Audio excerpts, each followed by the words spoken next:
trabajamos en casa. También vale. ¿Cómo se hace el autorretrato? El lunes quiero...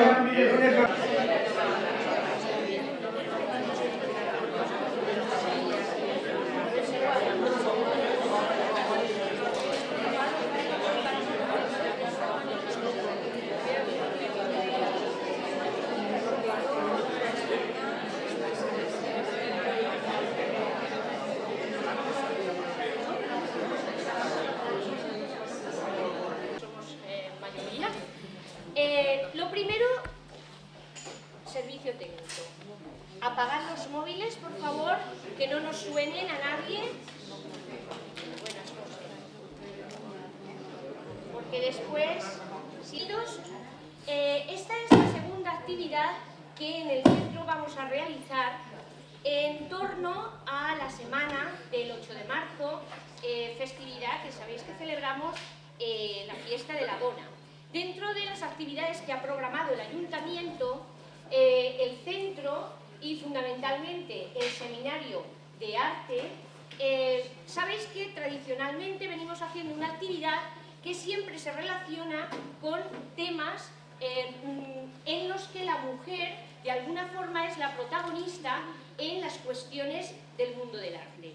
Este año hemos querido hacerlo de una forma especial porque os tengo que informar que el centro está colaborando, estamos participando en un Comenius Regio. Un Comenius es un proyecto europeo que tiene por título la cultura clásica en la construcción de la ciudadanía europea. Entonces, ante esa circunstancia que el centro, junto con colegios de Sagunto, colegios de primaria de Sagunto, junto con el centro de profesores de Sagunto, el municipio y el grupo de profesores de cultura clásica, está llevando a cabo, como os digo, este proyecto con la ciudad francesa de Millau.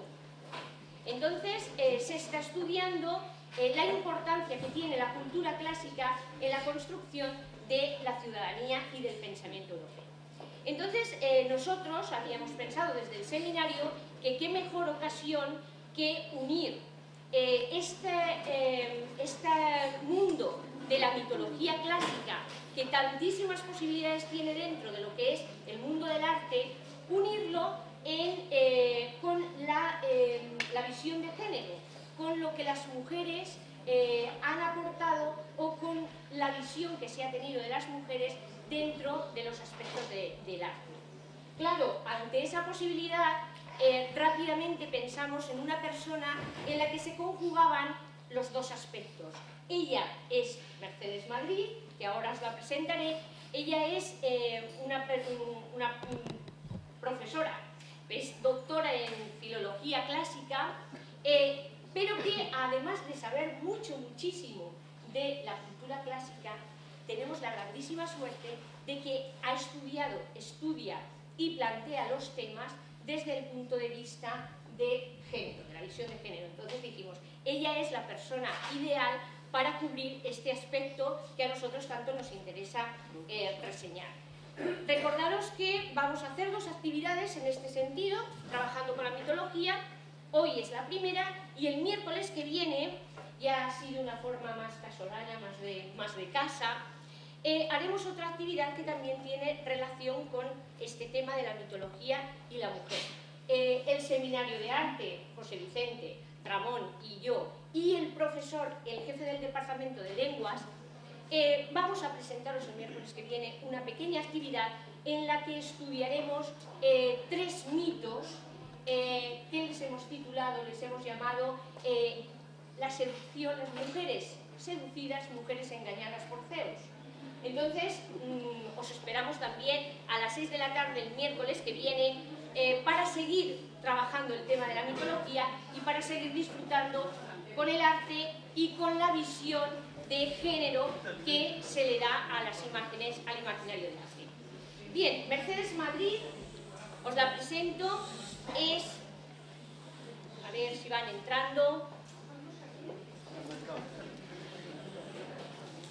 filología clásica y su titulación administrativa es de catedrática de griego de un instituto. He estado siempre de catedrática de griego de un instituto.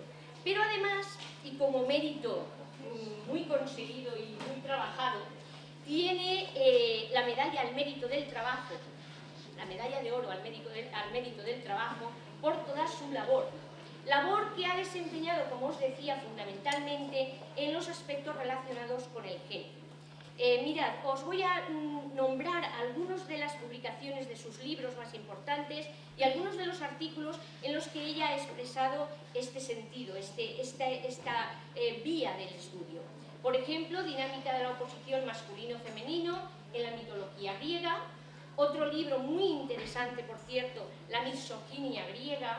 Vamos a ir ya entrando en materia. Artículos en los que ella ha participado, por ejemplo, Imágenes de lo femenino en la mitología griega, la mitología griega desde un enfoque de género, la escuela, un espacio poco favorable para las alumnas, la imagen de las mujeres en la comedia aristofánica, las raíces griegas del imaginario femenino en la cultura occidental, la relación madre-hija en la tragedia griega, atisbos de una genealogía perdida, los espacios masculino y femeninos en la pintura de David, o Medea, hechicera y madre asesina, también en dossiers feministas, entre otros muchos artículos. Como podéis ver, todo lo que he nombrado hace referencia a este ámbito que a nosotros tanto nos interesa trabajar desde el centro. Recordad, yo os recuerdo que el día 8 de marzo acudiremos a Sagunto a recoger el premio que a la escuela se le ha concedido por su labor coeducativa. Con lo cual estamos hablando de que es un centro en el que tenemos un objetivo fundamental, que es el tema del trabajo coeducativo, el trabajo dirigido y fundamentalmente con la visión de trabajar para la igualdad.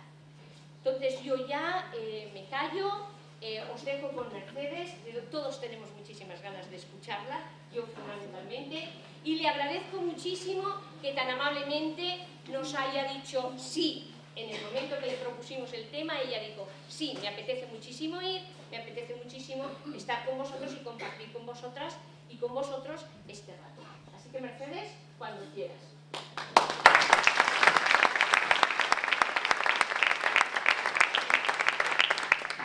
¿Qué te parece? Sí, perfectamente. Queda más contraste aquí, pero como tú digas. Vale, pues entonces... No, va completa. Va completa, bueno, puesto que como veáis. Bueno, pues buenas tardes.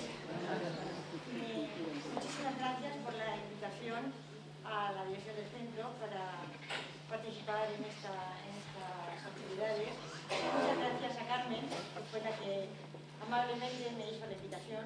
Y por supuesto a todos vosotros, permitidme que os y a todas vosotras por estar aquí esta tarde y dedicar este tiempo a escucharme. Espero no defraudar las expectativas que hayáis podido poner en esta conferencia. Pues acá de 2 o 3 días, ¿no?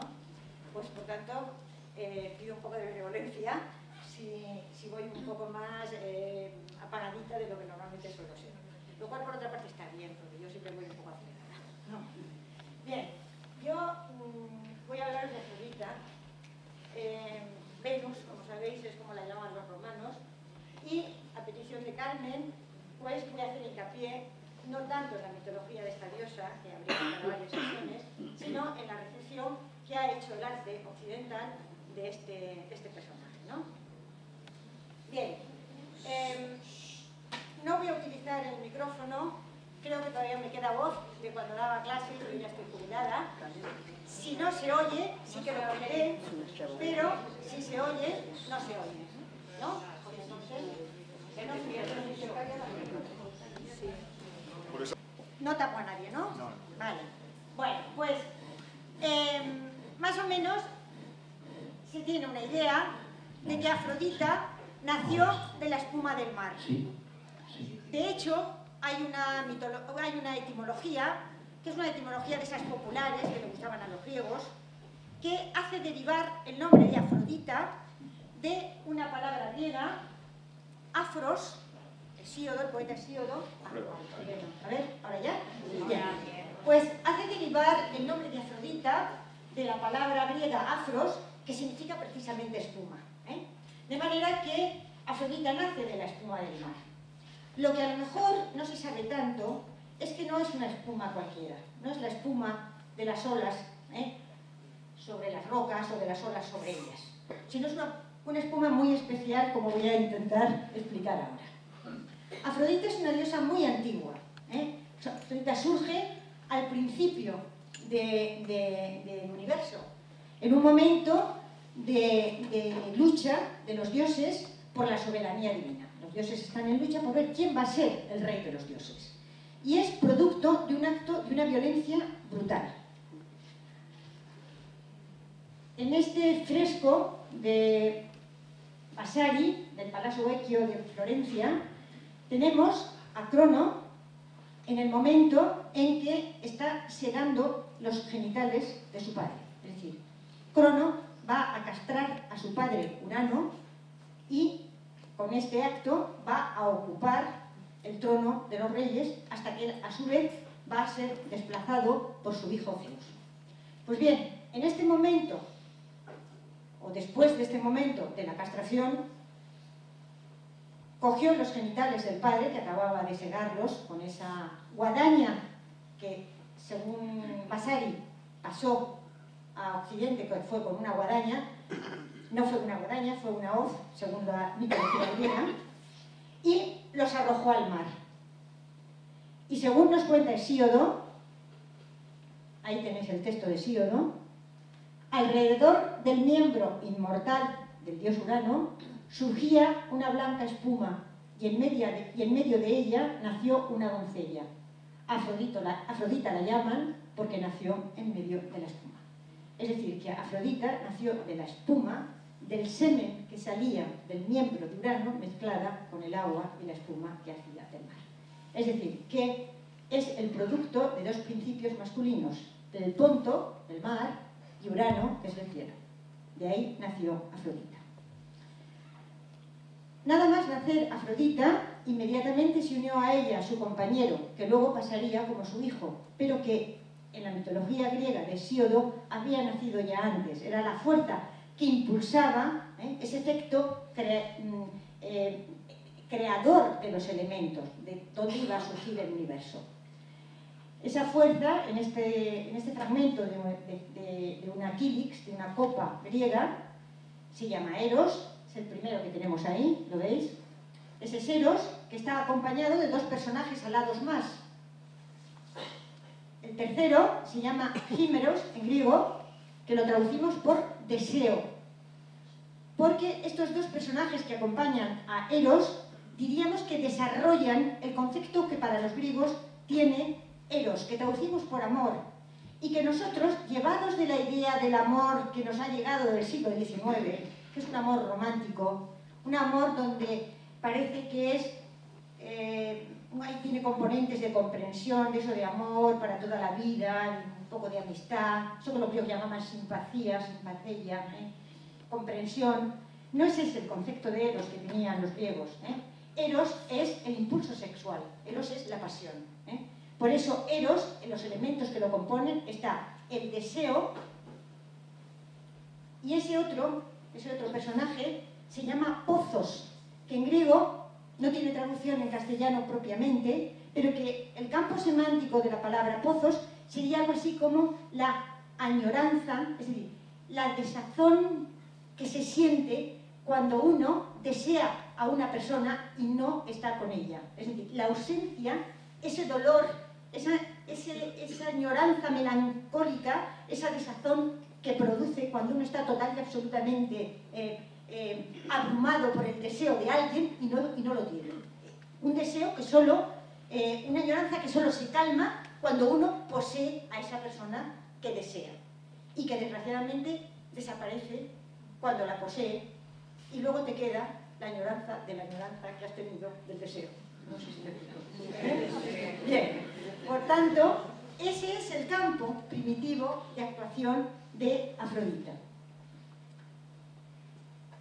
En el himno homérico Afrodita lo dice muy bien, dice: Afrodita despierta en los dioses el dulce deseo, es decir, el Hímeros, y domina, fijaros qué verbo, domina, es una diosa peligrosa, es una diosa que domina la estirpe de las gentes mortales, a todo el mundo, incluidos los dioses, a las aves que revolotean en el cielo y a las criaturas todas, tanto a las que las tierras firme nutre, como a cuantas nutre el Ponto, el mar. O sea, es una diosa, por tanto, que está próxima a esas grandes diosas de la fertilidad.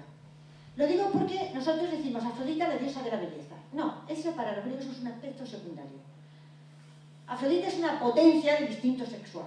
Es la diosa del instinto sexual, de la reproducción, de que todo continúe y se reproduzca y haya una segunda y una tercera generación.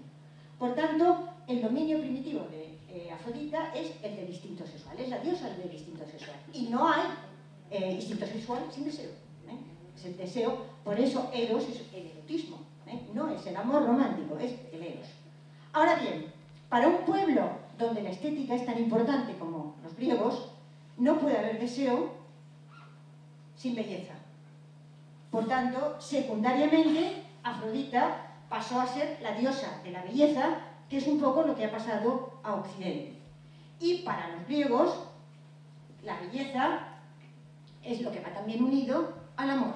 Es decir, a veces el deseo va a perdurar más allá de eso que ahora llaman los químicos. Tengo una amiga química que a veces me río con ella porque dice que hay estudios donde dice que el deseo dura exactamente 9 meses y me parece que me dijo, no sé si semana y media.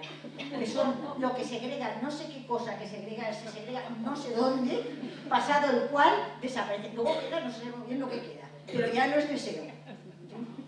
Los científicos dicen, ¿no? Pues bien, la belleza y el amor van juntos, pero como aspectos secundarios de la diosa, ¿no?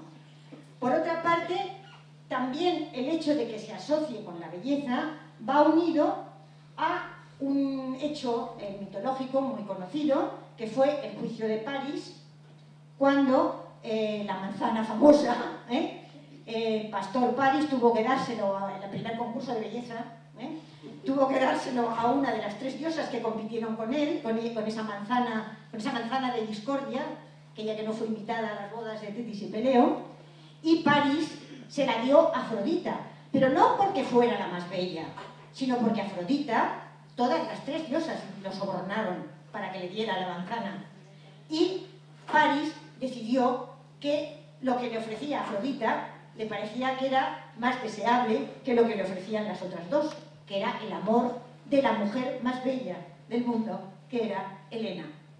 Esa mujer que nadie logró nunca poseer y que encarna precisamente el Pozos. Es decir, eso que nunca nadie, esa belleza femenina, esa mujer que todos desean y que nunca nadie posee. Pues bien, Afrodita, por tanto, es la que tiene la manzana y tiene el título, el primer título, es la primera Miss Universo, y por tanto, de ahí que se le asocie de esta manera a la belleza, y desde ese momento la manzana se va a convertir en uno de los atributos de la diosa, ¿no?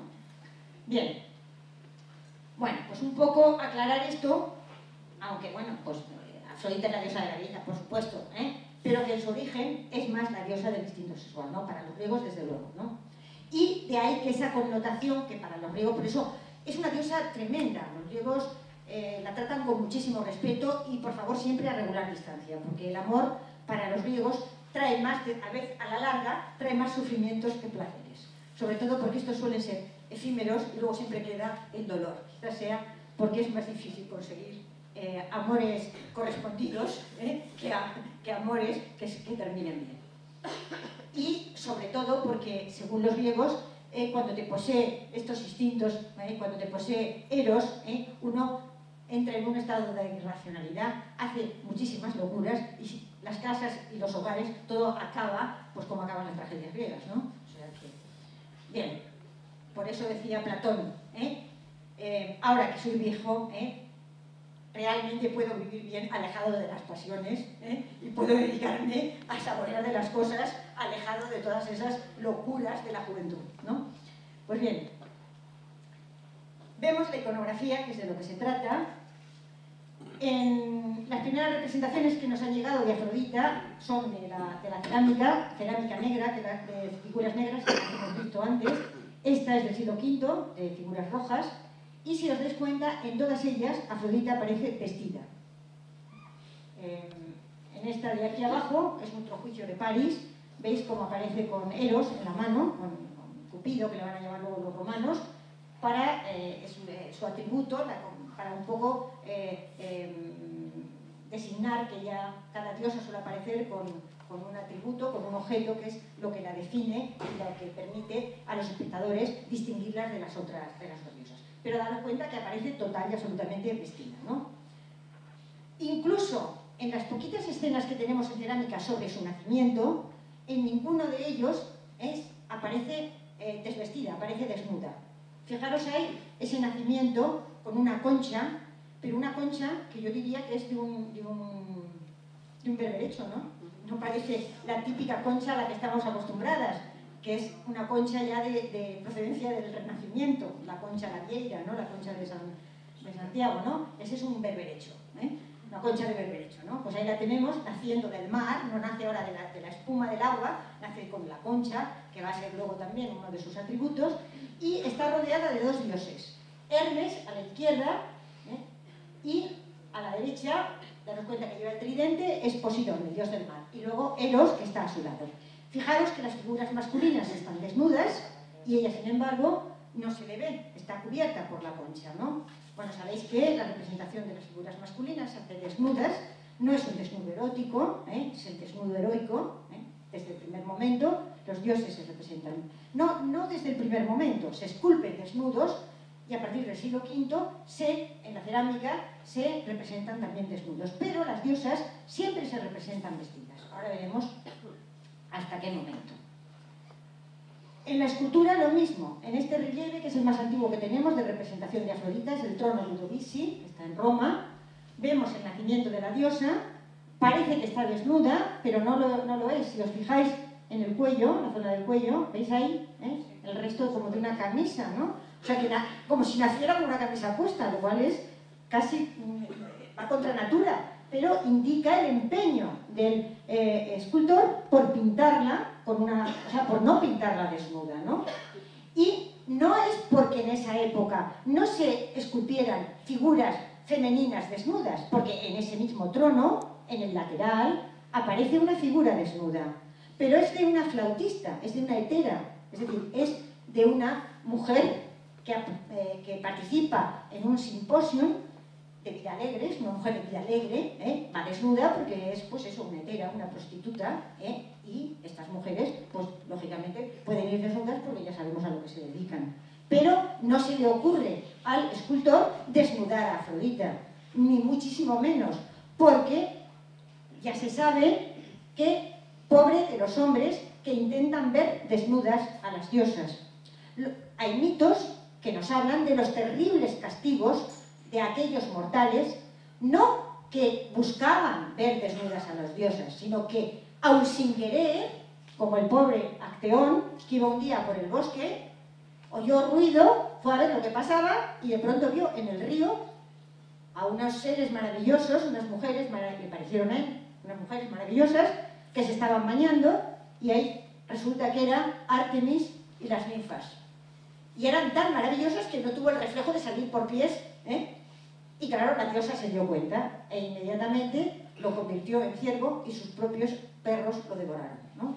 Hay otros castigos también terribles de un niño que vio desnuda a Atenea, un niño, también casualmente, y también lo dejaron ciego. O sea que todos estos mitos avisaban a los griegos del riesgo que suponía ver desnuda a una diosa.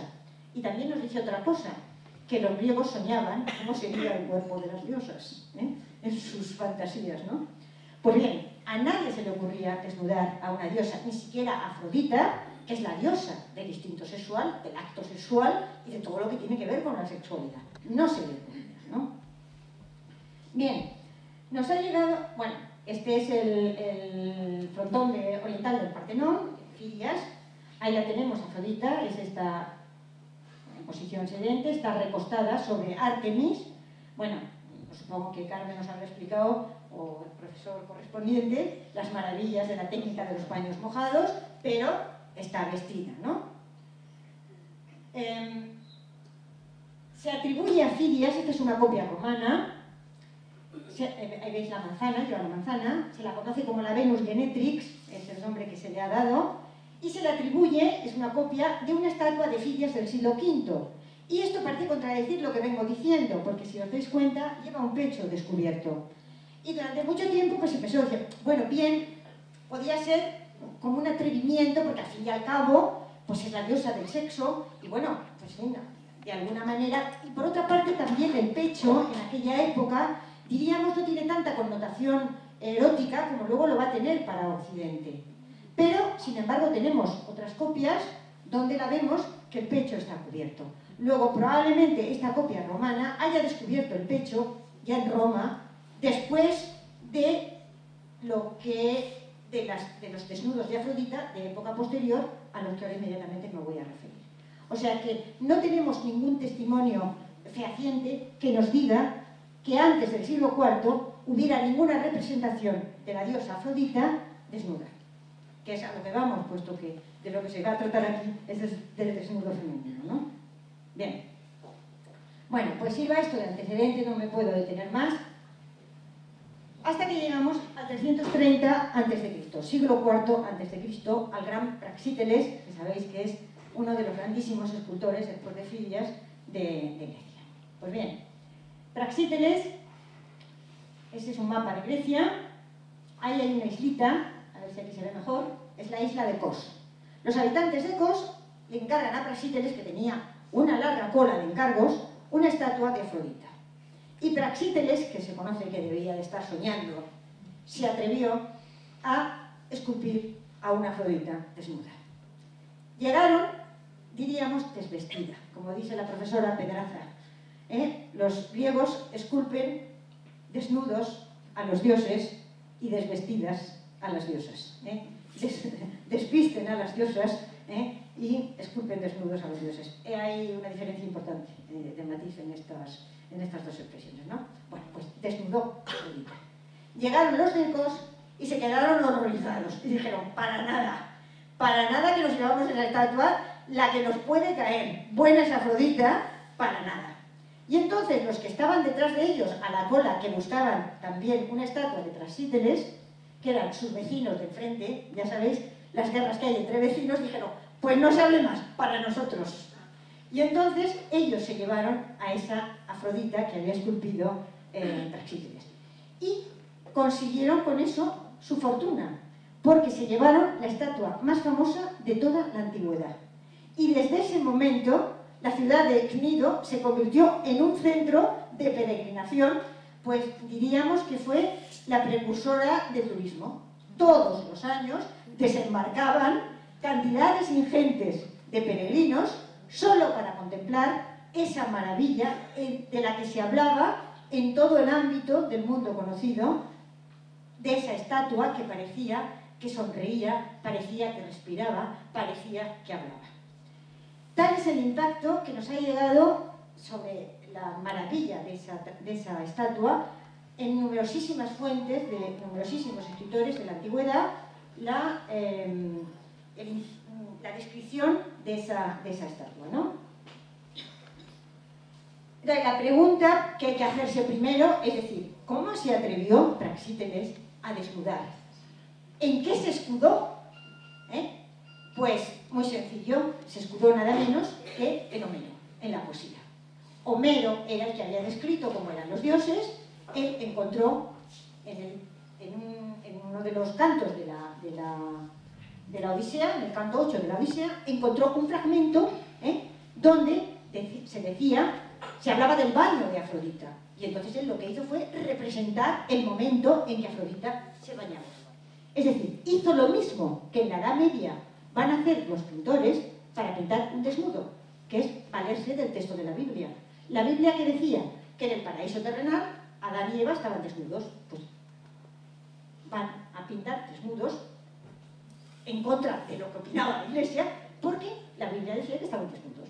Entonces él se vale de la autoridad de Homero y efectivamente el canto 8 de la Odisea es un canto muy divertido. Cuenta los amores hay un momento en que se cuentan los amores de Afrodita con Ares. Afrodita está casada con Hefesto pero realmente el que le gusta es Ares. Ares es el dios de la guerra, es una cabeza loca, es un dios, todo el mundo le tiene mucha manía, pero estaba muy cachas. Nada de Apolo, el que realmente estaba cachas era Ares, y Afrodita eso entendía mucho. Entonces, aprovechando que su marido, que era Hefesto, que era muy trabajador, mucho, pero era cojo, feo, pues aprovechando que estaba en la fragua, queda con Ares, y Hefesto, que tenía la mosca tras la oreja, y ya viene un cuervo a decirle, tu mujer te la pega, pues los estaba acechando, y había preparado una trampa en la cama, y cuando están en la cama, ¡paf!, surge una red y los deja atrapados. Y entonces Pai llama a todos los dioses para decir, mirad, mirad, luego están. Pues esa escena que es muy divertida. Bueno, pues después de todo aquello, Afrodita pues salió, pues cuando finalmente consiguieron que la red desapareciera, pues Afrodita se fue a Chipre, que es su isla, y dice, se fue la risueña Afrodita a Chipre, donde tiene un bosque y un perfumado altar. Allí las gracias la lavaron, allí se lavó, se bañó, y la ungieron con el aceite divino que hermosea a los epidermos dioses y le pusieron en la vestidura, bla, bla, bla, bla. Entonces, valiéndose de este texto, él la va a presentar en el baño. Y va a iniciar una tradición de larguísimo recorrido, porque ¿cómo han pintado los pintores los desnudos? Pues la mujer en el baño. Pensar en el 19, cantidad de mujeres en el baño, Degas y compañía, que en el fondo, pues, reproducen, en fin, no lo sé, pero ¿cuántos niños habrán acechado a través de la puerta entreabierta, a través, cuando su hermana, cuando los elementos familiares femeninos se están lavando esa curiosidad en aquellos, no ahora, porque afortunadamente yo creo que la separación de los masculinos de las mujeres y los hombres es todo mucho más natural, pero muchas de las personas que están aquí, yo misma, en mi infancia, pues recuerdo que había mucha separación y que había mucha curiosidad de saber cómo era el cuerpo de las niñas, porque yo recuerdo que en casa mi madre nos bañaba a las niñas por un lado y a los niños por otro, ¿no? Y había pues esa curiosidad de ver cómo eran las niñas y cómo eran los niños. Bueno, pues entonces, en fin, el ojo de la esposa y pues el lavarse era la única manera donde había posibilidad de saber cómo era uno y cómo era otro, ¿no? Pues lo del lavado de las señoras es tan antiguo como del siglo IV, ¿no? Bien. Pues Pausanias, Luciano, nos hablan de esta maravillosa estatua y nos dicen cosas como estas. Nos hablan de su tierna sonrisa que luce dulcemente sus labios entreabiertos, la dulzura de su mirada que tiene una expresión brillante y gozosa, y sobre todo insisten una y otra vez en la extrema delicadeza de su acabado, que ofrece una superficie de textura translúcida que parece estremecerse con un temblor sensual. Eso es lo que más alaban de Prasíteles. O sea, hacía un acabado tal en el mármol que parecía que respiraba. Luego, cuando el escultor Canova, sus enemigos se burlaban de él y decía que los griegos habían hecho respirar al mármol, a los dioses que esculpían, el mármol como lo habían hecho respirar, y que Canova lo que había hecho ha sido petrificar a los dioses, le decían con plan malvado, ¿no? Pues bien, esa cosa que parecía que respiraba, ese acabado, parece que era una de las genialidades de Prasíteles, ¿no? Y Plinio el Viejo incluso nos cuenta una anécdota de un joven que se enamoró tan perdidamente de la diosa que casi perdió la cabeza. Y una noche se quedó en el santuario donde estaba, que estaba en un templete, al aire, en un jardín, con un vergel, un sitio maravilloso, y cuando cerraron las puertas se escondió porque no podía soportar, no podía vivir.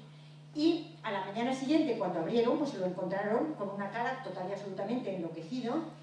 Comprobaron con horror en los muslos de la estatua los restos de su pasión, y el joven nunca más se supo porque salió de allí y se suicidó.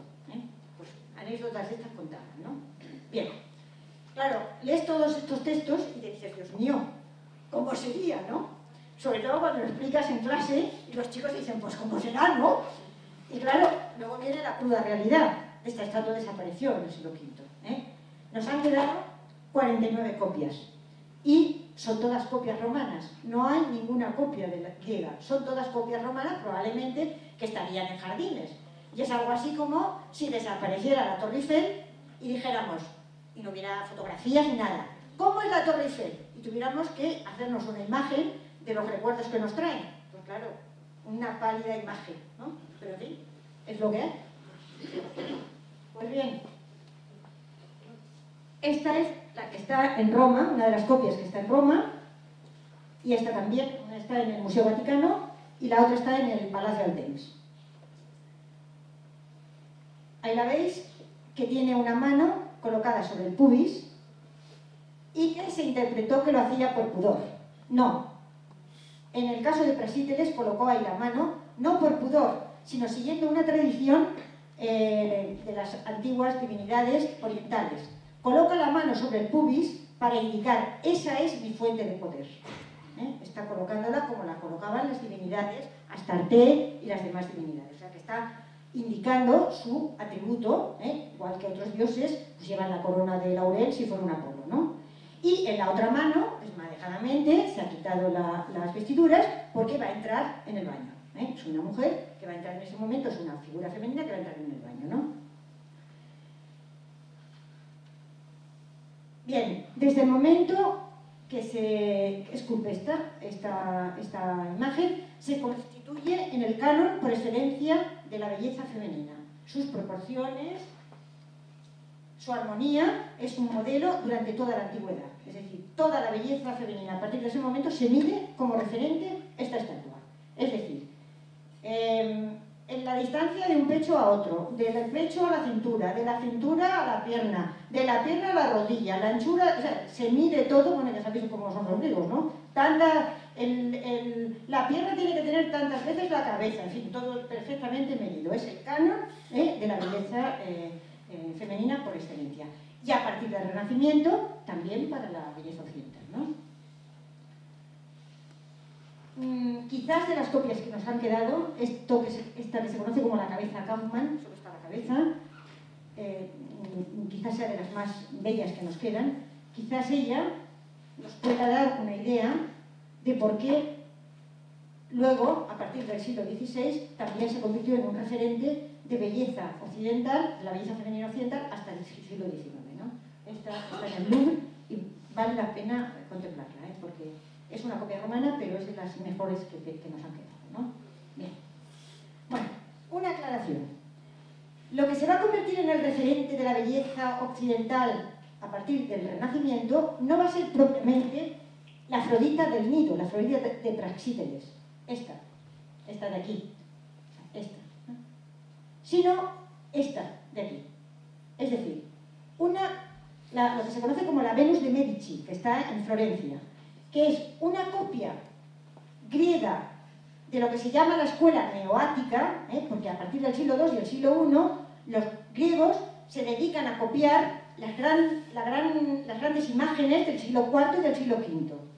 Y entonces copian también toda la estatuaria de Praxíteles. Y esa, a su vez, es la que van a copiar los romanos. Pues entonces, es esta, que fue la que se descubrió en el siglo XV, la que se va a convertir en el canon de belleza para los occidentales. Esa primero, que es la que está en Florencia, y posteriormente esta otra, que es la que está en Roma, que es la que se conoce como la Venus Capitolina. Luego, los dos puntos de referencia van a ser la Venus de Medici y la Venus Capitolina. Vamos a explicar la diferencia entre la Venus de Cnido y esta Venus helenística, porque es muy importante la diferencia que hay. Daros cuenta que hay un cambio importantísimo en la posición de las manos. La Venus de Cnido tiene la mano derecha, que la Venus de Medici la sube como para taparse el pecho. En el caso de la Venus de Cnido, no al lugar. Ella va a entrar al agua, para que se va a cambiar o sea, cuando uno se va a bañar no se tapa nada, va a entrar al agua y punto. Se tapa el pubis porque está marcando el lugar de su poderío, como para marcar su atributo, como hacían las estatuas griegas. Aquí ya se está tapando, pero se está tapando, más que tapando, diríamos, se está señalando, más que otra cosa, porque se tapa poco. Y con la otra deja las vestiduras y entonces la coloca delante del pubis. Y eso es lo que se interpretó como un gesto de pudor, y de ahí le viene el nombre de Venus púdica. O sea que la Venus púdica no es la Venus de Cnido, no es la Afrodita de Cnido, es esta copia helenística. Venus púdica, falsamente púdica, porque si os dais cuenta, no tapa nada. Más bien casi que incita a mirar lo que se quiere tapar. Ya sabemos que eso el falso tapar es más sugerente que realmente descubrir, ¿no? O sea, no taparse. Y sobre todo daros cuenta que hay un cambio de actitud importante. Vemos que la Venus del nido está pensando en sus cosas. Uno cuando se baña, pues está pensando que voy a hacer de comer, o lo que voy a preparar, o cómo voy a presentar el tema, o cómo voy a curar a ese enfermo. En fin, yo que sé, uno está en sus cosas, ¿no? Mientras que en este caso, en la Venus de Medici, está consciente de que está contemplada, por eso trata de taparse. Me están viendo. Luego, tenemos aquí el primer posado de la historia. Está posando. Es consciente de que la están mirando. Y esto tiene una trascendencia fundamental para las mujeres, para las maneras en que las mujeres hemos aparecido ante los hombres y ante nosotros mismas. Pues bien, la influencia de esta Venus fue inmensa.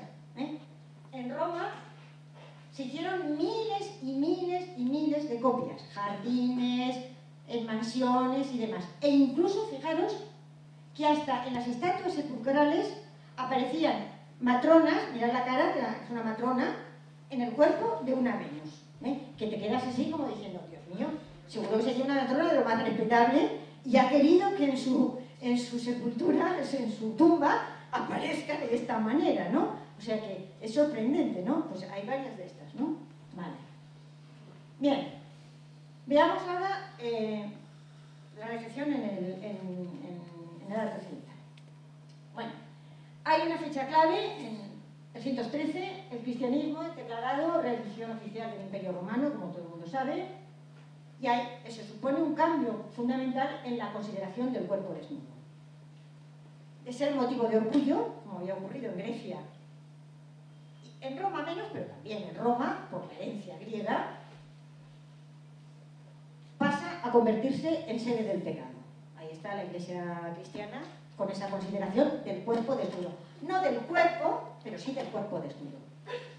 Se satanizan, entonces, todas las estatuas de los dioses se consideran que son sede de Satán, y por tanto se desata ese furor iconoclasta. Bueno, la película está un poco de Amenábar, de Ágora y tal, un poco habla de eso.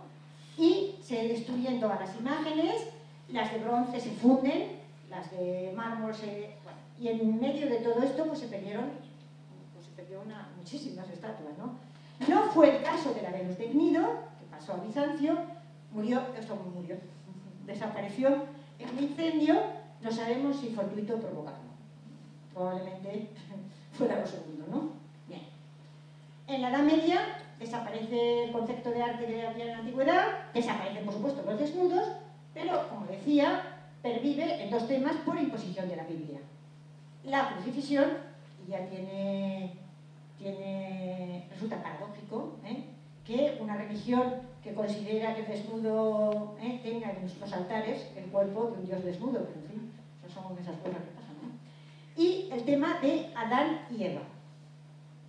Claro que la representación de Adán y Eva está muy lejos de la representación del cuerpo que hacían en Grecia y en Roma, pero no porque los artistas, los pintores fueran menos expertos, sino pues porque la finalidad del arte es completamente distinta. Es una finalidad didáctica y aquí no se trata de idealizar o de representar la belleza. Lo estético no cuenta, cuenta lo didáctico, ¿no? Y a las pruebas... bueno, y la escena que se suele repetir, que esto es importante, suele ser siempre la escena de la caída. Previa a la caída, porque eso es lo que justifica el desnudo. Porque si es después de la caída, ya se dan cuenta que han pecado y lo primero que se dan cuenta es que están desnudos. Y entonces es cuando la hoja de parra y es cuando se visten, ¿no? Vale. Bueno, que no importa el desnudo, se ve o sea, el cuerpo se ve aquí, que son prácticamente, más que desnudos, diríamos radiografías, ¿no? O sea que no os importa la estética nada, ¿no? Bueno.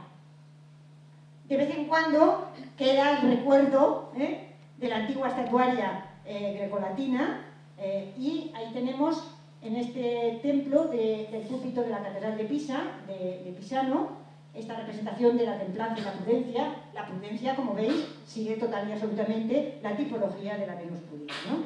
Bien. Pues avancemos al siglo XV, 1425, Masaccio recibe el encargo del fresco de la Capilla Brancacci de la Iglesia del Carmen. Y encontramos esta maravilla. Adán y Eva. Pero lo primero que llama la atención es que ha cambiado la escena. Ya no es la caída, es la expulsión. Encontramos a Adán y Eva, son expulsados, y lo primero que nos llama la atención es que están desnudos. Y decimos, pues no solamente no sigue la Biblia, sino que la contraviene. Aquí no tenían que estar desnudos, tenían que estar vestidos. Entonces, la pregunta es, ¿por qué los pinta desnudos contraviniendo el texto del Génesis? El Génesis dice, les hizo Yahvé al hombre y a la mujer túnicas de pieles y los vistió. ¿Qué pasa aquí? ¿Por qué la Iglesia lo permite? Porque esto es para una Iglesia. Bueno, si os dais cuenta, en el caso de Eva está clarísimo. Parece ser que el antecedente es esta prudencia, y está claro cuál es el antecedente lejano. Estamos ante la Venus púdica. Y en el caso de Adán, fijaros qué fácil era haber ocultado esos genitales simplemente moviendo la pierna. Pero Masaccio no estaba por la labor. O sea, Masaccio pasa de la Biblia, pero total y absolutamente. Masaccio lo que quiere es pintar dos desnudos al estilo de los antiguos dioses griegos. Él quiere pintar una diosa y un dios que está harto de verlos en los sarcófagos romanos. ¿Y por qué lo hace? Pues porque ya no estamos en la Edad Media, estamos en el Renacimiento. Se ha producido un cambio de mentalidad. Y entonces, como bien sabéis, en el Renacimiento, Dios deja de ser el centro, pasamos de una sociedad teocéntrica a una sociedad donde el centro ya no es Dios, sino es el hombre, es una sociedad antropocéntrica. Es el humanismo lo que realmente son las ideas que ahora se expanden desde Roma, desde Florencia fundamentalmente, ¿no? Estos nuevos ideales tienen tres patas, que son la belleza, el culto a la belleza, la vuelta a la naturaleza y la libertad. Justamente los tres ideales que se supone que fomentaron la grandeza de la antigüedad, que es el mundo, el espejo, donde Florencia, donde las nuevas ciudades de Italia quieren mirarse. Y entonces, basándose en estos tres ideales, se construye una nueva concepción del arte, se pretende construir una nueva concepción del arte, que busque ya no solo una finalidad didáctica, adoctrinar a la gente, sino una finalidad estética. Entonces, en este marco, en 1482, uno de los Medici encarga a Botticelli un cuadro como regalo de boda. Y ese cuadro se va a convertir en un hito auténtico para la historia del arte, como bien sabéis. Me estoy refiriendo a esa maravilla que solo por verlo vale la pena ir a Florencia y aguantar las horas que haga falta de cola. Bueno, este cuadro, desde el punto de vista del avance técnico, pues no es un cuadro en absoluto rompedor. Es un cuadro que es muy deudor todavía del gótico internacional. Fijaros, todavía es un cuadro al temple. Pero, ¿cuál es la novedad de este cuadro? Pues primero, que de esa magnitud, normalmente son cuadros siempre de contenido religioso. Es de los primeros cuadros con tema, diríamos, pagano. No tiene un tema religioso.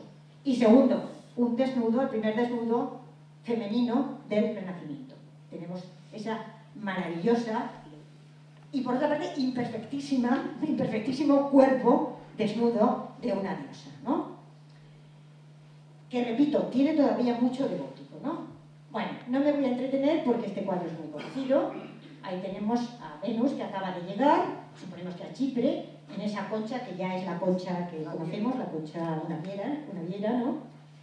Le impulsan, dicen, dos céfiros. No, es céfiro, que es el viento de la primavera, ese que si no hubiera vuelto el invierno estaría ya soplando, ese viento cálido que aquí conocemos, perfumado, por eso hay rosas por ahí en medio, que va abrazado a Cloris, que es la ninfa que él raptó y que aparece en el otro cuadro del nacimiento de la primavera.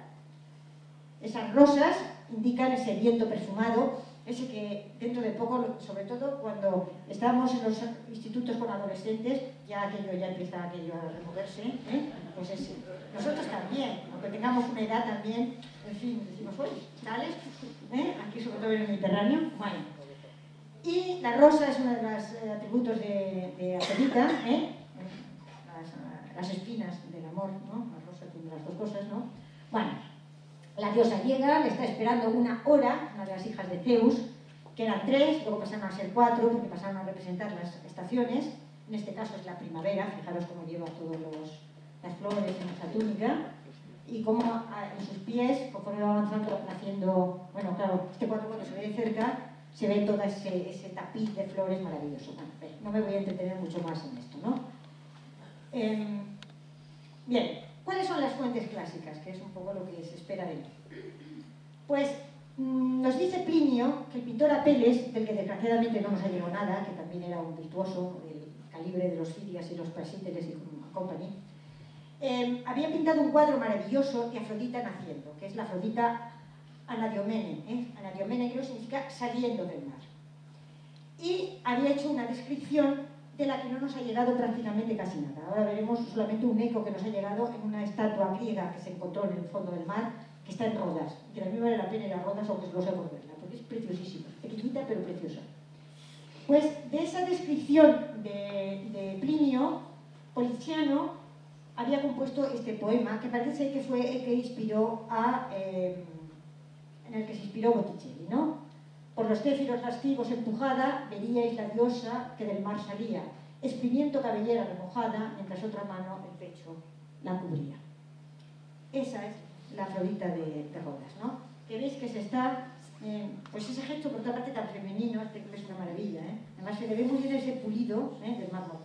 Se está retorciendo el cabello, ¿no? Bueno, siguiendo las descripciones de Plinio, Tiziano pintó este cuadro, y luego en el 19 va a tener un recorrido muy largo a partir de Ingres, y luego montones de ellos, Bouguereau, etcétera, etcétera. O sea, está retorciéndose el cabello, en el 19, repito, va a haber montones de ellas, ¿no? Bueno. Pero Botticelli despreció esa tradición y prefirió la que tenía más cercana, que era la Venus que había visto en la Galería de los Medici, o sea, que la tenía más cercana, ¿no? Entonces está claro que el antecedente es la Venus pública. Y claro, comparándola, veis la posición de las manos, es cuando se ven los defectos, diríamos, de este desnudo, porque daros cuenta, ese brazo, que lo señala todo el mundo, es un brazo que parece una cosa deforme, ¿no? Larguísimo. Ese hombro, vamos, por favor, haría el horror de cualquier modisto de estos que te dicen los hombres obreros, un horror total, ¿no? Y sobre todo el cuello es monstruoso, ¿no? Lo que pasa es que es tan bella que vamos, sabiendo que tiene esos defectos, te sigue pareciendo bellísima, ¿no? O sea, que ni lo notas, ¿no? Fijaros, Bien. No se nota, Sí, te sigue pareciendo bellísima, Pues bien. La pregunta, ¿por qué la sociedad florentina admitió este desnudo sin que se pillara así una escandalera de padre, un señor mío, viniera a la iglesia y dijera, ¿a dónde vamos a ir a parar? ¿Qué inmoralidad es esta? ¿Por qué se admite esto, no? Es lo que veréis que yo voy a insistir siempre. ¿Cómo se permite este desnudo, no? Pues hay que meterse en el ambiente y hay que pensar el círculo intelectual que rodeaba a los Medici, porque estamos hablando de una pintura que era para una élite. Esto no estaba allí para todo el pueblo, esto era un cuadro de encargo que estaba para gente instruida, que estaba, diríamos, en la pomada, estaba en el ajo de lo que se trataba, ¿no? Pues bien, esta élite intelectual estaba influida del neoplatonismo, que acababan de descubrirlo, todas las ideas de Platón a través de Plotino, y ejercía de sumo sacerdote de todo este círculo intelectual Marsilio Ficino. Y Marsilio Ficino se había planteado un programa que quería armonizar las ideas de Platón con las ideas del cristianismo. Y él creía que era posible. De manera que ese programa era difundir la sabiduría antigua. Él estaba enamorado de toda la sabiduría de los griegos y los romanos. Sistematizarla en un conjunto simbólico coherente, porque a él le mareaba mucho eso que decían los mitos por un lado, las teorías platónicas por otro, por otra parte Homero, por otra parte Ovidio, y él intentaba sistematizarlo porque él pensaba que había todo un sistema coherente, que había una sabiduría y que eso era coherente, repito, con el cristianismo, que era la tercera pata de su programa, ¿no? Y pensaba que todo ello, el punto sobre el que giraría todo ese simbolismo era precisamente la Venus, partiendo de un texto del banquete de Platón, donde se dice que había dos Afroditas, una Afrodita celestial, que es esta, una Afrodita pandemos, vulgar, pues bien, esta Afrodita celestial, que era la representación casi de la divinidad. Por tanto, es la representación pura de la divinidad, ese desnudo es un desnudo divino, es un desnudo idealizado, es un desnudo purísimo, y el que la mire con malos ojos, que se los arranque, y se escandalice. Si tu brazo se te escandaliza, arranca. O sea, está en el fallo, no en el cuerpo, ¿no? Y eso es lo que permite algo que incluso ahora no se permitiría con lo que tenemos tal como va la cosa, y es que el mismo rostro que utilizó Botticelli para todas sus Madonnas, esos son rostros de Madonnas, es el mismo que colocó para una diosa pagana desnuda. Imaginar a Monseñor Rouco Varela, la que se le daría ahora Datis Mutandis en una cosa ahora, o sea, que colocaran, bueno, pues pasó sin pena ninguna. Todo el mundo lo aceptó, pues ¿por qué? Porque era el trasunto de la divinidad, ¿no? Eran momentos de gran apertura en Florencia. Luego vendría Savonarola con el palo. Bien. Ahora vemos el libro de Savonarola. 1495, quedan 2 años para la hoguera de las Hermandades. Al final de su vida ya, Botticelli volvió otra vez a reproducir a la Venus la Venus púdica, en este cuadro de la calumnia de Apeles, que es un cuadro menos conocido, que es un cuadro interesante. A ver, este cuadro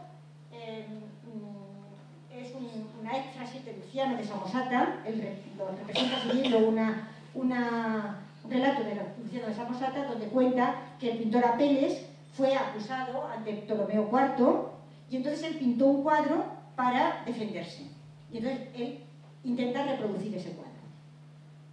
En este momento, Florencia está tomada por Savonarola, o sea, los Medici han sido expulsados, y este es el lado oscuro de Botticelli. Botticelli era un hombre religioso, cayó, diríamos, seducido por las teorías de Savonarola, quemó muchos de sus cuadros, y entonces él lo que presenta en este cuadro de la calumnia es las calumnias, intenta defender a Savonarola. 2 años más tarde sería la hoguera de las Humanidades, que es cuando se quemaron cantidad de obras de arte y demás.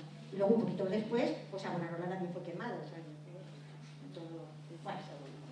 Entonces, este cuadro, vamos a los personajes muy rápidamente. Ahí tenemos a la calumnia, que es ese personaje que lleva el manto azul, que va arrastrando a la pobre víctima, la acompañan la envidia y la perfidia. Y la llevan ante el trono del rey, que la presenta el odio, que es ese personaje masculino que lleva la antorcha. El rey, que es el tribunal que la llevan, el rey Midas, que lleva las orejas de burro, porque vea una anécdota que hay, no puedo entretener en ello, está aconsejado, como veis, muy bien aconsejado, por la ignorancia y la sospecha. Con lo cual, imaginar la víctima, ¿no? Y entonces, en la esquina, completamente desnuda, de acuerdo con la simbología medieval, de la nuda duelitas, la verdad tiene que pintarse desnuda, para que resplandezca, y a su lado, lo que viene después, cuando ya no hay remedio, es el arrepentimiento. Pero, una vez que has calumniado, intenta arrepentirte y remediarlo, ¿no? Bueno, si vamos a lo que nos interesa, fijaros qué diferencia hay, cómo ha pasado Savonarola por medio. Fijaros cómo toda la sensualidad, ese pelo que envolvía toda la silueta de la Venus, en este caso, fijaros ese zigzag que recuerda toda la dialéctica medieval. Es decir, hemos retrocedido total y absolutamente es la misma figura, pero no tiene nada que ver. Cito al gran Gombrich, que dice que incluso el cabello que acaricia todo el lateral de la Venus del nacimiento, en este caso das cuenta que es como si se negara a acariciarla y aparece ahí como un mechón retorcido en la cadera, sin ninguna gracia, o sea, es decir, que realmente incluso el colorido y todo, ¿no? O sea que, bueno, nos dejamos, después de Botticelli, Venus no va a tener ninguna fortuna más ni en Florencia ni en Roma. Rafael no va a tener ninguna inclinación por Venus, a pintar las gracias y demás, y el gran Miguel Ángel para nada. Miguel Ángel pensaba que eso del desnudo femenino, él no iba a perder tiempo en eso. Que el cuerpo por excelencia, siguiendo a Aristóteles dice, era el masculino, que era donde estaban realmente una arquitectura de huesos y demás. Las mujeres eran cosa blanda y fofa y aquello no tiene nada. Y de hecho cuando tienen que pintar mujeres son tíos, realmente, o sea, es una estructura total y absolutamente masculina. Entonces, para seguir con la tradición del desnudo femenino y de las Venus, hay que irse al otro extremo, hay que irse a Venecia. Y allí nos encontramos con la segunda gran joya de los Uffizi y diríamos, del Renacimiento y del mundo mundial. Esa maravilla que hace un par de años estuvo en Madrid y que realmente es que cuanto más la ves, más te maravillas, que es la llamada Venus del mundo. Bien. No tiene ningún antecedente clásico. Esto es una tipología que todo el mérito se les debe a los venecianos. No hay antecedente clásico. Es una Venus, pero no hay antecedente clásico. De estatuas, lo más antecedente que puede estar es esta Ariadna, que es una copia romana, Ariadna dormida, de aquella manera, porque habéis quien duerme así, pero en fin. Pero no hay ninguna Venus. Luego va a aparecer algún mosaico en Pompeya, pero que no lo conocían en esta época. O sea que todo el mérito para los venecianos. No para Tiziano, sino para su maestro Giorgione, que fue el que inventó esta tipología, que es la que más éxito ha tenido en Occidente. Pero que daros cuenta que está inspirada en la Venus púdica. Bueno, esta es la Venus de dormida, la Venus de Giorgione, la Venus de Dresde, que se la conoce también. Bueno, ¿qué tiene de clásica? Se preguntará uno. Porque si uno la mira, tiene ese estómago un poco abultadito todavía del gótico internacional, es demasiado esbelta para el canon clásico, o sea, a nosotros nos gusta por eso, porque es esbelta, pero en la época no tenían los nobles, pero sobre todo los cardenales, Cardenal Farnesio, company, Por tanto, el objetivo del arte es crear objetos bellos para poseerlos y disfrutarlos. Y claro, cuando uno se entera, o se enteró en su momento, que Felipe II, con esa tinta, era uno de los grandes coleccionistas, que tenía su cuartito para irse después de comer, con todos los desnudos, y ve las cartas que le escribe Tiziano y le dice: ya le mandaron a su majestad un desnudo por la parte de delante, ahora le mandaron uno por la parte de atrás, y que cuando iba la reina tapaban los desnudos, y que se pasaba allí la siesta, no es lo que estaría haciendo, y claro. Bueno, vale. Bien, poseernos y disfrutarnos. Segundo, estamos en una sociedad dominada por varones como tantos siglos, aburridos. Entonces, entre los muchos objetos, y gente con posibles, claro, entre muchos objetos bellos y deseables, muebles, palacios, pues está poseer desnudos femeninos. Eso ha sido así. ¿Cuál es? Pero claro, se necesita una coartada, porque el poder de la Iglesia está ahí encima. ¿Y cuál es la coartada? Y claro, nosotros los de clásicas, los que nos dedicamos al latín y al griego, pues esto lo sabemos muy bien. Y es, ¿cuál era la base de la educación? Pues la base de la educación, la Iglesia se encargaba de las cosas. ¿Y en qué se educaba uno? Pues en el latín. ¿Y en qué se educaban los curas? En el latín. ¿Y qué se leía? Pues se leía a Ovidio, se leía la Metamorfosis, que estaba todo lleno de mitos como los que os contarán el miércoles que viene. De Zeus, que se disfraza de cisne para hacerse ahí unas cuantas señoras. Entonces no dices, jolín, eso es zoofilia pura y dura. Pero en fin, era Zeus. Pero en fin, eso era lo que se veía, ¿no? Entonces, la coartada eran los mitos clásicos, y era saber latín. Y eso era tener conciencia de pertenencia a una élite letrada. De manera que si tú veías un cuadro donde encontrabas una señora y un cisne en posiciones poco ortodoxas, y tú decías, ¡qué barbaridad!, te decían, ¿serás ignorante? No sabes que se trata nada menos que de Zeus y Leda, que supone... Y no te mirabas diciendo, ¡qué barbaridad! ¿Cómo son de ignorantes esta gente, no? No saben descifrar que estamos ante Europa y el resto de Europa, y ese toro es Zeus, que va a ser otra cosa, ¿no? Por tanto, era un lenguaje de gente ilustrada, te daba la conciencia de pertenecer, por tanto, a una élite letrada, cuyo horizonte intelectual, nada menos que te remitía al fundamento último, que era todo ese mundo antiguo, donde se consideraba que estaban las raíces del auténtico saber, de la filosofía, porque por favor, más allá de Platón, ¿quién había? Nadie. Del arte, más allá de los antiguos, ¿quién? Es decir, de la vida civilizada. Por fuera de eso, todos eran unos ignorantes y salvajes, ¿no? Esa fue el latín, y esto fue lo que diríamos la coartada, y por eso está todo lleno de ninfas y de ledas y hasta el 19, hasta que llegó Manet y cogió y dijo, no es una Venus, se llama Olimpia, y se le llevó la que se le llevó. Bueno, pues si vemos la diferencia entre estas dos imágenes, vemos que la primera está en un paisaje totalmente idealizado e imposible, fundida, mientras que la segunda vemos que está en una habitación, está amaneciendo, hay unas criadas, están preparando un vestuario, es decir, hay una diferencia fundamental. Esta otra puede ser una ninfa, puede ser Venus, que está ahí dormida en la naturaleza, y aquí ya tenemos un ambiente muchísimo más próximo. Unas criadas preparan una ropa, está amaneciendo, hay un perrito en la cama, nadie se imagina ver un perrito. Es decir, nos habla de una realidad cotidiana. Es una diosa, pero una realidad cotidiana. Más van las cosas, ¿no? Es este momento de placidez, de intimidad.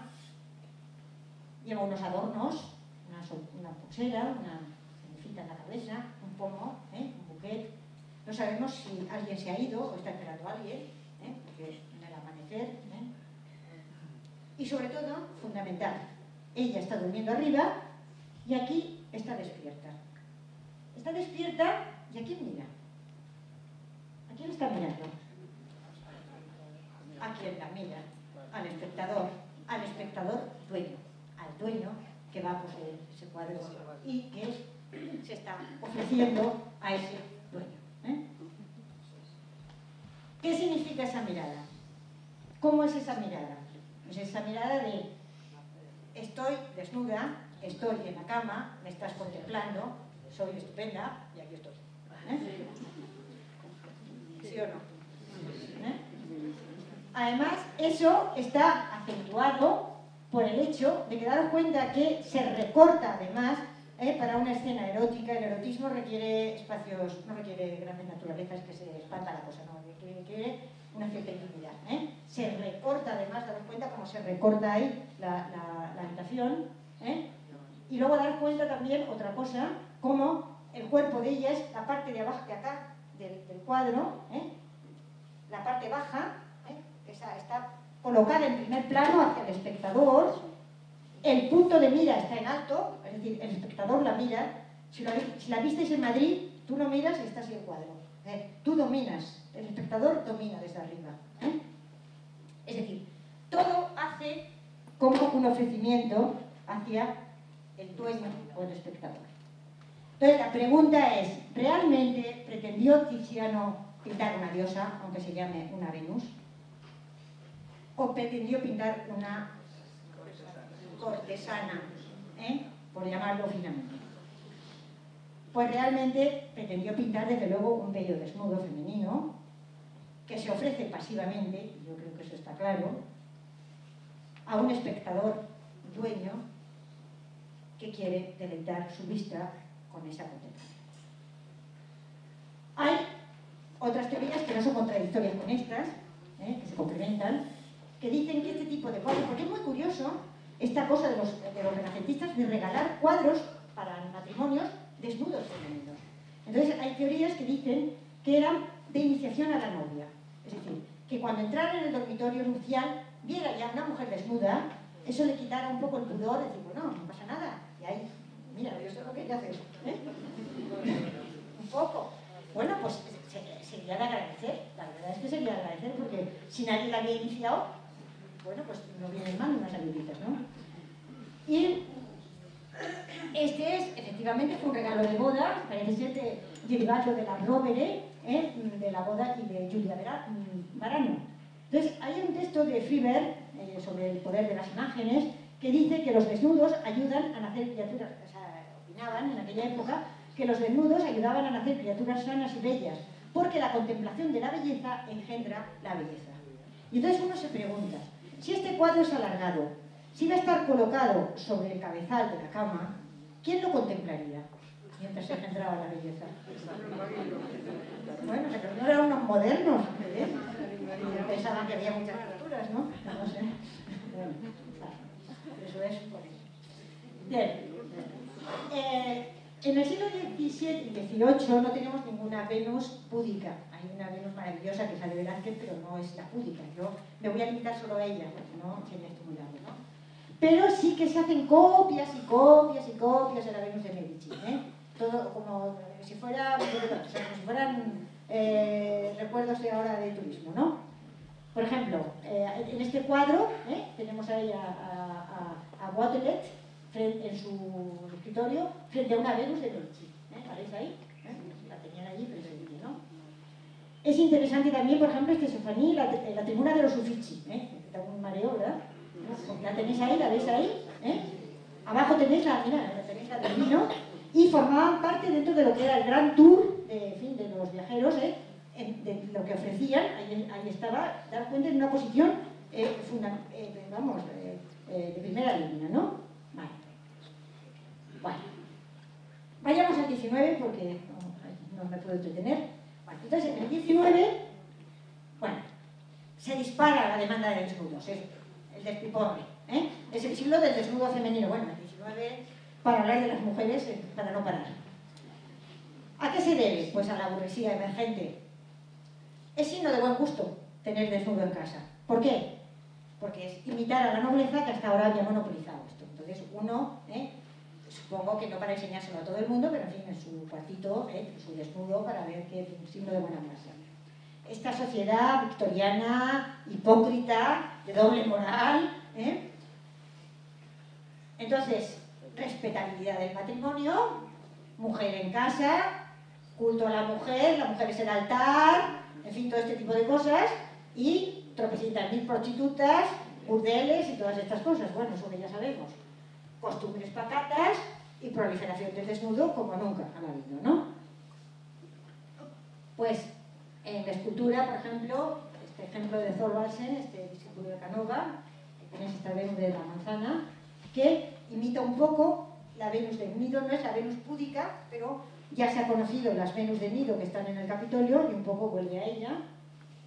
Y luego esta esclava griega que, bueno, supongo que Carmen o en fin, los profesores ya te han explicado este gusto de esta época por las mujeres esclavas. Esta representación de la mujer en situación de esclavitud tiene mucho que... habla mucho de la misoginia de este momento, ¿no?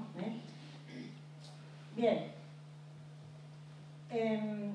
Y vamos a lo que supone el gran momento, que es la Olimpia.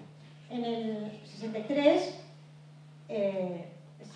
Manet presenta la Olimpia y se organiza el escándalo del siglo. O sea, caricaturas, tiene que poner 2 guardias, la tiene que poner en alto. Bueno, un escándalo, pero monumental. Claro, yo cuando esto lo explicaba en clase con los chicos, y claro, al lado le ponía la Venus de Cabanel para decir que fue la que se llevó le dieron el premio, no entendían porque consideraban que era mucho más provocativa la Venus de Cabanel que esta, ¿no? Y no entendían por qué, porque realmente decía, pero si sigue los cánones al pie de la letra, ¿qué fue lo que les escandalizó?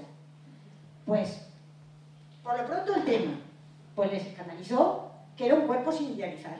Es decir, había prescindido de la cortapisa que hasta ahora habían tenido. Vaya desnudos, pero por favor, idealícenos. Póngale usted, juguemos al juego que estamos jugando. Es una diosa. Idealicémoslo y entonces está de acuerdo. Pero no me gusta así directamente una mujer. Eso me queda muy grosero. Porque se ve claramente que lo que buscamos es ver a una tía desnuda, que es lo que no queremos que se sepa, ¿no? Un cuerpo sin idealizar, sin curvas. Además, casi una niña, ¿no? Te das cuenta que es poco esbelto. Bueno, de ella se dijo de todo, que tenía el vientre amarillo, que tenía un pie sucio, que la mano, en vez de ser una mano, parecía una garra. Bueno, de todo, que las caderas eran estrechas. Bueno, si se busca la hemeroteca y por ahí, de verdad, es verdaderamente divertido oír lo que se dijo en aquel momento, ¿no? Y luego, en un entorno verosímil. Está claro que eso es un burdel, pero vamos, esto no se puede disimular de ninguna manera, hasta la negra. No puede poner una sirvienta como una negra, que ya se sabe que son las que están allí para darle el toque exótico. Y encima se llama Olimpia, que es el nombre de las cortesanas de los burdeles, ¿no? Y luego la técnica, pues por supuesto, eso también les irritó, que es justamente estamos en el momento de las vanguardias, ¿no? Estamos viviendo las vanguardias, ¿no? Colores planos, contraste brutal, ausencia de matices y modulaciones, que es justamente por lo que a nosotros ahora valoramos el cuadro, ¿no? Pero en fin, detengámonos, yo en esas cosas no soy de arte y supongo que los profesores de arte lo harán mucho mejor, ¿no? Bueno, pues eso, la negra frente a las negritud, como dice Medios, frente a estas señoras tan estupendas, estas camareras tan estupendas. Está hasta el detalle, un perro, que es la lealtad y demás. Ah, bueno, fijaros bien esto es muy importante. Ese pie maravilloso que termina, esa curva perfecta, este pie, todo el fetichismo con los pies de las mujeres, esto les molestó. Esto de aquí es que dijeron que tenía el pie sucio. Esa zapatilla les pareció una ofensa. Bueno, esa pierna corta, esa rodilla, por favor, es que eso no se puede aguantar, Bueno, un insulto, ¿no? Pero sobre todo esto, ¿no? Ese pie maravilloso, que se deshacían en loas de ese pie estupendo, que sigue totalmente la línea, ¿no? Este pie, ay, por favor, este pie. Y esa cosa, esa ofensa terrible, ¿no? Y luego, el gato, ya se sabe, ¿no? O sea, es todo lo contrario. Aparte, además, el gato en Francia tiene todas unas connotaciones que recuerdan un poco el sexo femenino. ¿Qué vamos a hacer? Es decir, no se puede poner el vello público, pero se pone el gato que no se sabe fijar. Vale. El punto de mira, arriba, aquí el punto de mira, o sea que está colocada arriba como si fuera por encima del... Bueno, evidentemente prescinde del lenguaje y prescinde del disfraz, y lo que está retratando es claramente lo que se venía retratando. Ha retratado a una prostituta en un burdel. Y claro, ha quitado el velo y ha puesto a la luz toda la hipocresía que había en torno a esto, ¿no? Por eso pues, se organizó el escándalo y el pobre Manet se murió sin verse reconocido y sin saber que unos años más tarde el Estado compraría el cuadro, y es una de las grandes joyas que tiene ahora mismo que está en Versailles, ¿no? Vale. Pero lo que más les indignó de todo fue esto: la mirada. Ese rostro descarado de una persona conocida, porque ella era una pintora, que además parece ser que tenía, como ella misma confesó, tendencias lesbianas, o sea que ofrecimiento a un hombre para nada, o sea que en todo caso, como ella decía, mi mirada en todo caso era para una mujer, no para un hombre. Eso ya fue lo que nos aconteció, ¿no? Entonces, frente a esta mirada dulce de entrega, está esta otra mirada, total y absolutamente desafiante, de decir, a ver qué pasa. Y eso fue, aparte del lacito, todo ese tipo de cosas, pero fue sobre todo la mirada incisiva y penetrante, fue lo que a los críticos más nos sacó de quicio. Y lo digo porque esa mirada rompía esa mirada de la Venus Turbino que marcó el canon occidental de cómo debe representarse y cómo debe mirar la feminidad. Y ahora, si me permitís, vamos a hacer una pasada rápida por la publicidad. A ver, ¿cuál es el canon que marca la Venus de Milo. El canon de cómo debe representarse a una mujer. Desde entonces, en una imagen. Tiene que ser bella. Si como representes una imagen fea, ya te la tienes liada. Un hombre puede representarlo feo en un cuadro. Pero como sea una mujer fea, hasta hace poco en una televisión un presentador podía ser feo. Pero como fuera una mujer fea, ya se había liado. Bueno, no, hablo de cosas que son conocidas, ¿no? Piel luminosa y nacarada, blanca, añadiríamos. Sabéis que ha costado muchísimo tiempo para que se acepten modelos de piel distinta a la blanca y hasta hace poco no había Oscar a mujeres de distinto color de las caucásicas, ¿no? Y jóvenes. Pilar Pedraza tiene estudios sobre la mujer vieja en el arte. Siempre son brujas o son tal. El hombre viejo tiene dignidad, la mujer vieja es una pelleja, una no sé qué, así que bueno, no, habló por lo que... Bien. Y luego, ¿cómo había que presentarse? Siempre en posado. Y hay unas normas para el posado. Pasividad y abandono. Nada de estar en plan agresivo. Salvo que se busque, mostrar esa parte agresiva y salvaje de la naturaleza femenina. Cabeza ladeada, a ser posible. Mirada enigmática o de entrega. Desnudez real o insinuada. Insinuada a veces es más sugerente. Y interior lujoso o ambiente de una cierta intimidad. Esos son los cánones en los que se nos ha venido representando el desnudo femenino. Y a las pruebas me remito.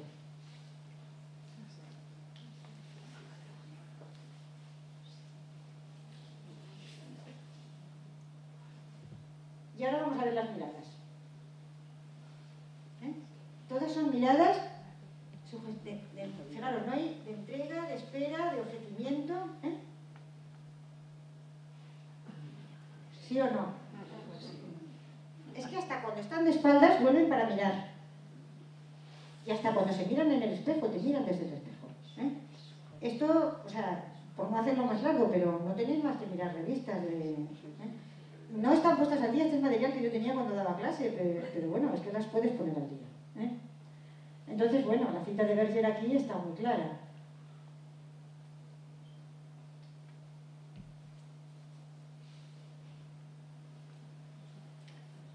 Y esto se mantiene así hasta el punto que cuando te venden un perfume, que resulta que la compradora es una mujer, te lo vende una chica con una mirada y dices, pero Jani, ¿para qué me miras así? Si no sé si lo voy a comprar o no. Entonces, vamos a comparar. En publicidad, producto de un hombre y de una mujer, ¿no? La mirada, vamos a ver la mirada de la mujer y la mirada de la mujer. Fijaros la boca, ¿no? Las miradas. Y ahora vamos a ver de la misma casa un perfume para hombres.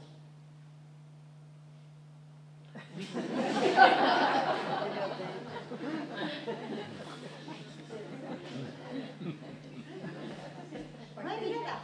No hay mirada. No hay mirada.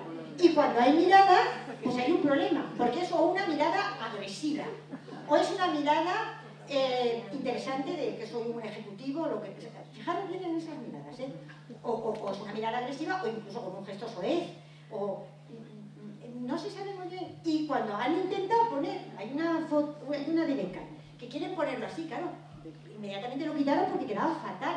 Tienen que ponerlo con los ojos cerrados.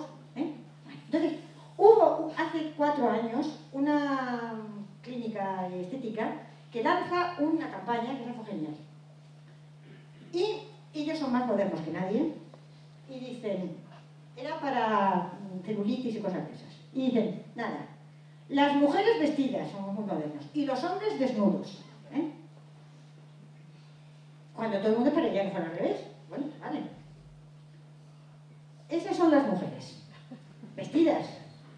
En un caso son las cirugía de mamas, en otro son de glúteos y demás. Fijaros las miradas. Fue un éxito. Funcionó hasta el punto que estas imágenes las han vuelto a sacar el año pasado. Y tienen ahora 5 años. Para los chicos, desnudos. Y, claro, uno piensa y dice, buscaría, y dijeron, y se va a inspirar en la estatuaria clásica. Ya todo el mundo pensó, seguro que saldrá el Miguel Ángel, el David, seguro que se queda el David, o el Apolo Belvedere, alguien pensaría así. Nadie se podía imaginar lo que salió, cómo salió y cómo fracasó.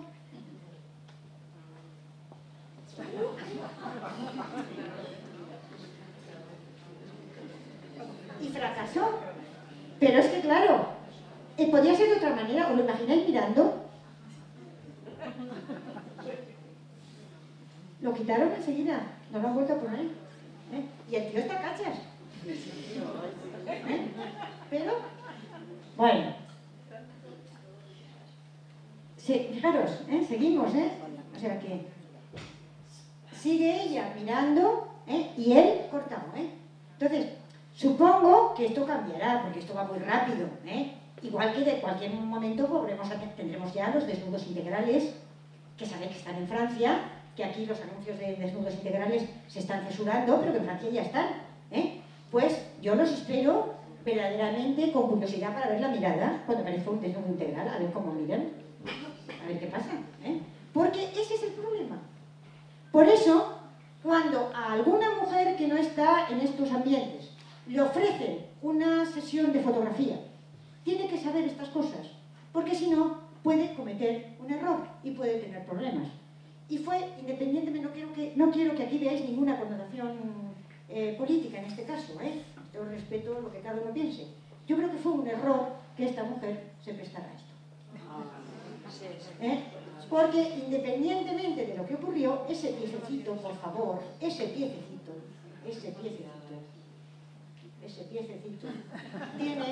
tiene mucha tela detrás, ese ambiente, y creo que pues se aprovecharon mucho. Y ella desconocía que había 4 veintitantos siglos detrás de mucha caña, ¿no? Bueno, es una anécdota, pero conviene saber todas estas cosas, Y supongo que el fotógrafo lo sabía. Bien. Pues Olimpia acabó con las Venus. Con Olimpia desaparecieron las Venus. Hasta el punto que esta, que es una auténtica Venus de Gnido, que es nada menos que un Renoir, ya no se llama Venus de nada, sino que se llama bañista con perro. Punto. Acabó con ellas. Bueno, en el siglo XX, bueno, el desnudo sigue, ya no de la Venus, pero siguen otras, porque debo decir que el cataclismo de las vanguardias acaba con toda la estatuaria, menos con el desnudo, que es la gran herencia de la antigüedad clásica. Es el desnudo. Las dos grandes cuadros que marcan la ruptura de las vanguardias son dos desnudos. La señorita de Aviñón, donde está la Venus Anadyomene, una, y el desnudo azul de Matisse. Son dos desnudos. O sea, que esa es la gran herencia de la antigüedad griega, ¿no? En el siglo XX el surrealismo va a volver otra vez a la Venus, en algunos casos a la Venus púdica. Bueno, sabéis que el surrealismo va a utilizar la estatuaria, pero la va a vaciar de contenido. Ya no la va a utilizar como la utiliza como Venus ni nada, sino simplemente como simples iconos, ¿no? Como hacen ellos, buscando sorprender, que es lo que intenta el surrealismo, provocar y escandalizar, que es lo que intentan los surrealistas, ¿no? Bueno, entonces hay una obra muy famosa de Man Ray, que es la Venus restaurada. Fijaros la restauración, son las cuerdas. ¿Qué es lo que pretende aquí Man Ray, de los años 30, ¿no? En su momento? Pues eso, mezclar esas cosas que hacían ellos, mezclar algo que ha producido mucho placer, la belleza, la estética y demás, con la utilidad de la cuerda. Mezclar esos contrastes brutales, que es lo que ellos juegan, ¿no? Lo que es único, la obra de arte por excelencia, con lo banal y lo que lo tiras a la basura todos los días, ¿no? Lo sublime, con lo vulgar, en fin, todo este tipo de cosas son con lo que ellos juegan, ¿no? Y más recientemente, en el año 68, en el movimiento del arte povera de los italianos, pues está esta, que es muy famosa, de Pistoletto, la Venus de los Harapos, que también un poco pues sigue o sea, no es surrealismo, claro está, pero bueno, sigue un poco en la línea, que yo, si queréis que os diga la verdad, pues la veo y no sabría qué decir, pero como afortunadamente ellos te lo explican todo, pues yo digo lo que dicen. Entonces, él resalta, porque nos lo explica, afortunadamente, hay otros que no te lo explican y te ponen loca, pero él te lo explica. Yo digo lo que lo que le interesa son el juego de las antinomias, de los opuestos y de las paradojas. Entonces, cree que para él los contrarios es el motor de la creación artística. Él lo que le pone en movimiento es los contrarios, las cosas antitéticas. Entonces él ha juntado aquí dos cosas que son totalmente antitéticas. Esta estatua de yeso que la compró en una carretera, en una tienda de esas que venden para jardín, ese parudia, y la compró, y todos estos trapos que lo compró también en un mercadillo.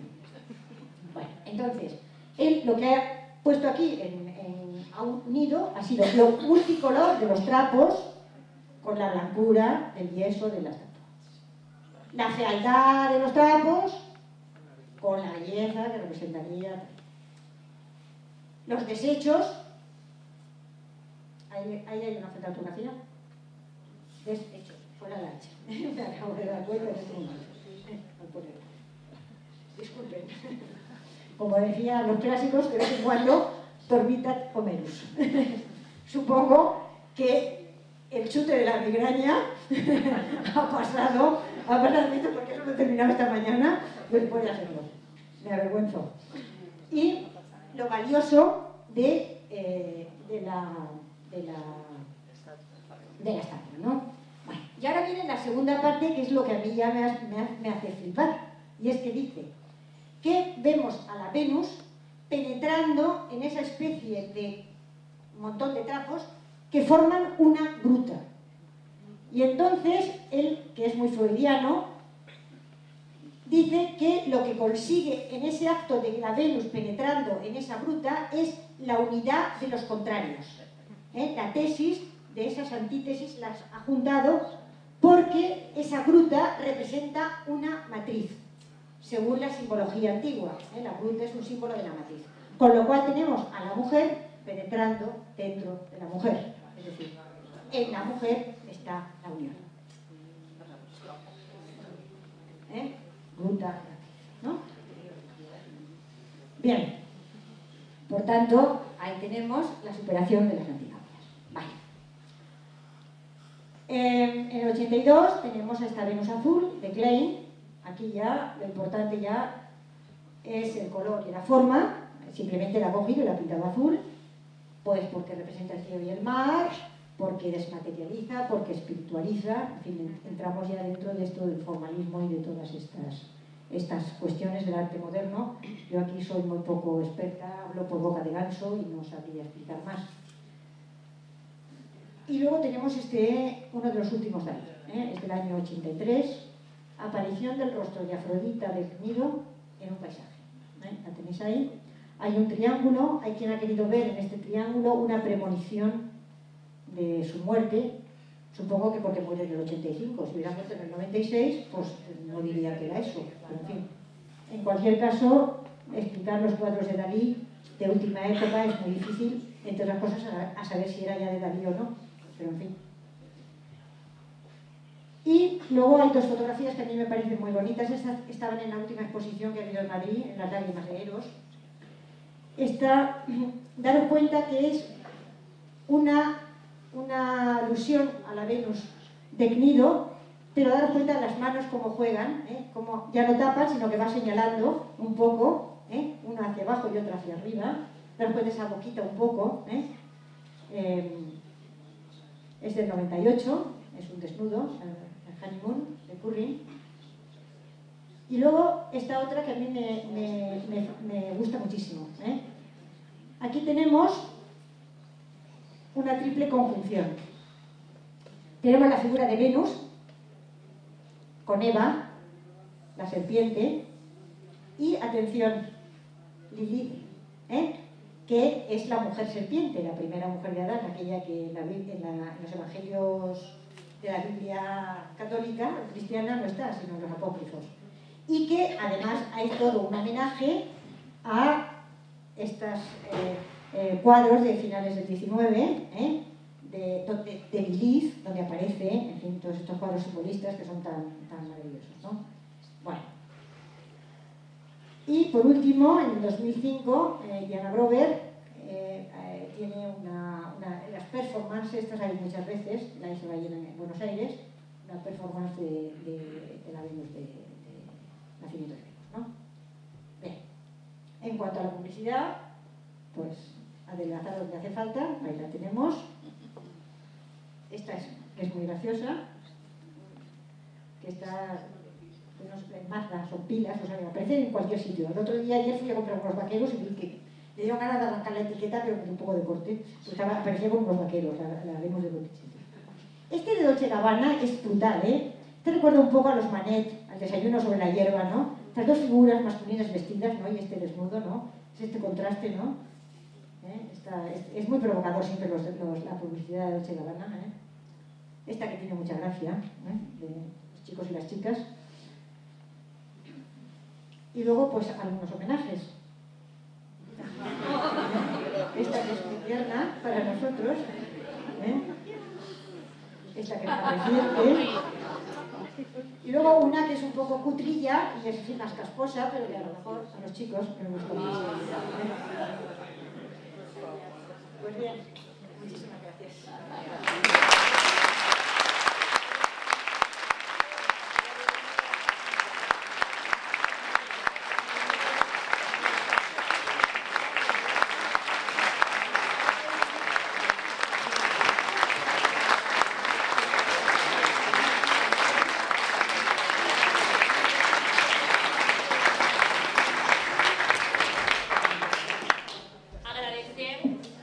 Muchísimo a Mercedes, porque yo he disfrutado y supongo que todos hemos disfrutado muchísimo con esta recreación que nos ha hecho de la Venus y de lo que supone en la cultura y en la construcción de nuestro pensamiento.